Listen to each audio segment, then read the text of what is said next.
මේ කතාව පටන් ගන්නේ 1965 සැප්තැම්බර් 9 වෙනිදා. ඇමරිකාවේ බොහොම දක්ෂ නාවික ගුවන් නියමුවෙක් වන ජේම්ස් ඩොග්ඩේල් රැගත් A4 ස්කයිහෝක් යානය උතුරු වියට්නාමයට ඉහළින් පියාසර කරමින් තිබුණා. මෙහෙම ගමන් කරමින් ඉන්න අතරේදී ඔහුගේ යානයට වෙඩි වැදිලා මේ යානය විනාශ වුණා. ජේම්ස් ඩොග්ඩේල්ගේ වාසනාවට ඔහුට හානියක් වුණේ නැතත් බිම පතිත වුණ ඔහු සතුරන් අතරටපත් වුණා. මීළඟ අවුරුදු 7හමාරක් පුරාවට වියට්නාමයේ හැනෝයි හිල්ටන් සිරකඳවුරේ බොහොම දරුණු වද හිංසා විඳිමින් ඔහුට බාහිර ලෝකයෙන් සම්පූර්ණයෙන්ම ඈත් වෙලා ඉන්න සිද්ධ වුණා. මේ අවුරුදු 7හමාරෙන් අවුරුදු 4ක්ම ඔහු ගත කරේ සම්පූර්ණයෙන්ම හුදකලා සිරකුටියක. ඒ වගේම ඔහු 20 වතාවකට වඩා වද හිංසාවන්ට මුහුණ දුන්නා. හිතන්න මේ වගේ අත්දැකීමකට මුහුණ දුන් කෙනෙක්ගේ මානසික මට්ටම මොන වගේ වෙන්නේ නැද්ද කියලා. ඉතින් මේ විදිහට කාලය ගලාගෙන ගියා. ඇඩ්මිරල් ස්ටොග්ඩේල්ට අනුව ඔහුගේ සිරකඳවුරේ සිරකරුවෝ කණ්ඩායම් දෙකක් හිටියා. ඒකෙන් පළවෙනි කණ්ඩායම හිතන්න පුරුදු වෙලා හිටියේ මෙන්න මේ විදිහට. ඔවුන් හිතුවා සහ ඔවුන් කියන්න පුරුදු වෙලා හිටියා නත්තලට ඔවුන්ව නිදහස් කරයි කියලා. ඉතින් නත්තල් කාලය ආවා, නත්තල ඉවර වුණා. හැබැයි ඔවුන් හිරගෙදරින් නිදහස් වුණේ නැහැ. ඊට පස්සේ ඔවුන් කිව්වා නෑ අපි පාස්කුවට නිදහස් කරයි කියලා. ඉතින් පාස්කුවත් ආවා, පාස්කුවත් ඉවර වුණා.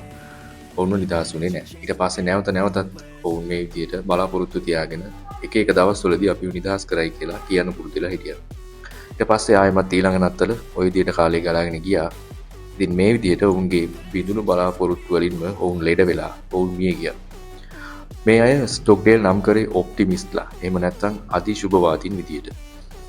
මේ ශුභවාදීන් අසාර්ථක වුණේ ඔවුන්ගේ අනාගතය පිළිබඳ නොසැලෙන විශ්වාසයක් ඔවුන්ට තිබුණත් ඔවුන් වර්තමාන තත්ත්වයේ දරුණුකමට එහෙම නැත්නම් යථාර්ථයට මුහුණ දීමේ විනය පවත්වාගෙන ගියේ නැති නිසා. ඔවුන් බොරු බලාපොරොත්තු වල එල්ලිලා හිටියා. හැබැයි යථාර්ථය ඔවුන්ගේ බලාපොරොත්තු කඩ කරන්න සමත් වුණ වෙලාවේ ඔවුන්ට එම බිඳ වැටීම දරා ගන්න හැකියාවක් තිබුණේ නැහැ. දෙවෙනි කණ්ඩායමේ තමයි මේ ස්ටොග්ඩේල් ඇතුළු පිරිස හිටියේ. ඔවුන්ගේ ආකල්පය හරි අපූර්ව එකක්. ඔවුන් පළමුවෙන්ම කළේ ඒ වෙනකොටත් ඔවුන් මුහුණ දීලා ඉන්න දරුණු තත්ත්වය. එහෙම නැත්නම් යථාර්ථය අවබෝධ කරගන්න. ඔවුන් පිළිගත්තා මේ වෙලාවේ ගොඩක් නරක විදියට එයාලව වද හිංසනයට ලක් වෙලා ඉන්න බව. ඒ වගේම ඔවුන් අදිෂ්ඨාන කරගත්තා මේ කඳවුරෙන් කවදා හරි නිදහස් වෙලා එළියට යනවා කියලා.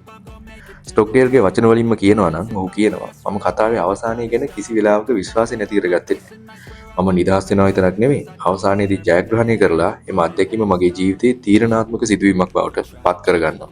ඒ ගැන මට කිසිම සැකයක් නැහැ. ඔහු දවසින් දවස ජීවත් වුණේ ඔහුගේ නිදහස වෙනුවෙන්.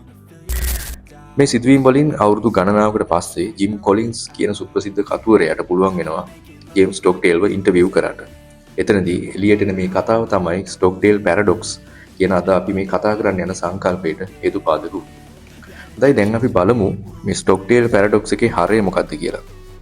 මේ සංකල්පයෙන් අපිට පෙන්නනවා අපි දවස ගානේ මුහුණ දෙන ගැටලු නිසා අපි හිතන්න පුරුදු වෙලා ඉන්න අන්ත දෙකක් සමතුලිත කරගන්නේ එහෙම නැත්නම් බැලන්ස් කරගන්නේ කොහොමද කියලා. ඒ කියන්නේ අපිට එන ගැටලු දිහා අපි ਸਰව සුභවාදී විදියට බලන්නේ නැතුව ਸਰව අශුභවාදී විදියට බලන්නේ නැතුව හරිම තීරණය ගන්නෙ කොහොමද කියලා. මේ ස්ටොග්ඩේල් පැරඩොක්ස් එකෙන් කතා කරන දේවල් නායකයින්ට, ව්‍යවසායකයින්ට විතරක් නෙවෙයි පොදුවේ අපි හැමෝටම භාවිතා කරන්න පුළුවන්. මේ concept එකේ තියෙන ප්‍රධානම ඉගැන්වීම තමයි දැන් සහ ඊළඟට. එහෙම නැත්නම් the now and the next කියන අවස්ථා දෙක සාර්ථකව කළමනාකරණය කරගන්නේ කොහොමද කියන එක. ඉතින් දැන් මේ අවස්ථා දෙක අපි වෙන වෙනම අරන් බලමු. දැන් එහෙම නැත්නම් the now කියන එකෙන් අදහස් කරන්නේ වර්තමානයේ ඇති අභියෝග යථාර්ථවාදීව පිළිගැනීම. මේක තමයි මේ පැරඩොක්ස් එකේ තියෙන ਸਰව අශුභවාදී පැත්ත. මේක තවත් සරල කරොත් අපිට යම්කිසි ගැටලුවක් ආවම ඒකේ තියෙන ඇත්ත ස්වરૂපය එහෙම නැත්නම් යථාර්ථය ඒ විදිහටම අවබෝධ කරගන්න ඕනේ.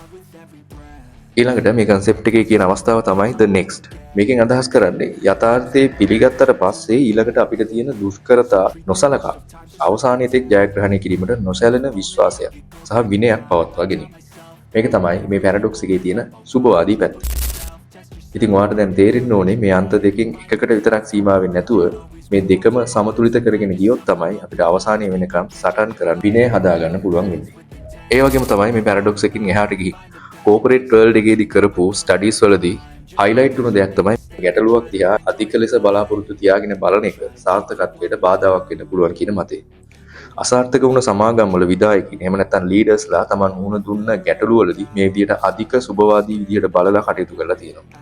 ඒ නිසාම මේ ගැටලුවලදී Tamanට ආපු බාධක අව탁සේරු කරලා තියෙනවා කියලත් මේ ස්ටඩීස් වලදී නිරීක්ෂණය වෙලා තියෙනවා. ස්ටොක්ඩේල්ගේ අත්දැකීමෙන් ගන්න පුළුවන් තවත් පාඩමක් තමයි. ස්ටොක්ඩේල් මේ කතාවේදී කියනවා ඔබට මතක ඇති සිරකරුවන් තම සිර දඬුවම් විඳින අවසන් දවස ගැන සිතා ජීවත් නොවී දවසින් දවස ජීවත් වූ බව. දිගුකාලින් පැවැත්ම සඳහා සෑම දිනකම නැගිට සටන් කිරීම අවශ්‍යයි.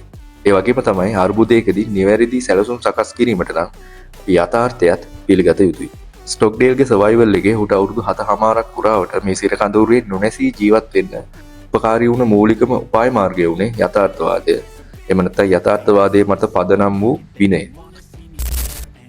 ජේම්ස් ස්ටොක්ඩේල් අවුරුදු 7කමාරකට පස්සේ නිදහස් වෙනවා. ඒ වගේම ඔහු උපාධිරාල් තනතුරකට උසස් කරනු ලබනවා. අවසානයේදී ඔහුට මෙඩල් ඔෆ් ඔනර් එහෙම නැත්නම් කොංග්‍රස් ගෞරව පදක්කමත් පිරිනමනු ලබනවා.